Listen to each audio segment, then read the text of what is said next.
I don't even know that we can even calculate how much drugs are coming into the country right now.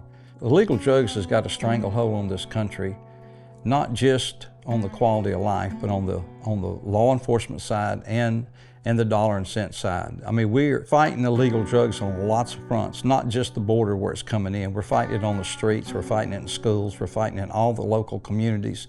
And it's a big burden for us, our law enforcement, and it's a big burden on the quality of life for families.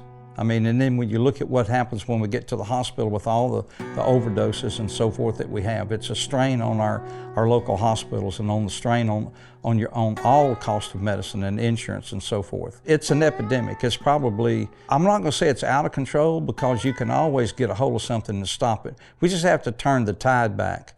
Now, a lot of the problems we have with illegal drugs is our punishment's not hard enough for the people that's bringing drugs here.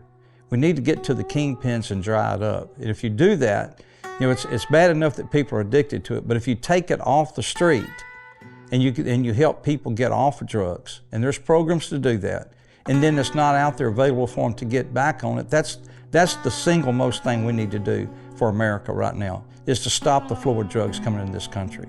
It's overloading the law enforcement.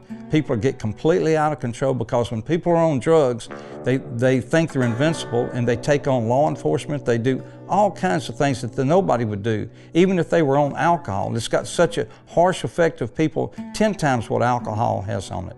But I see what happens to the drugs because we see the policemen on an ongoing basis because of some of the organizations that we like to help out, that helps first responders. Drugs is probably the biggest problem they have today in dealing with the public.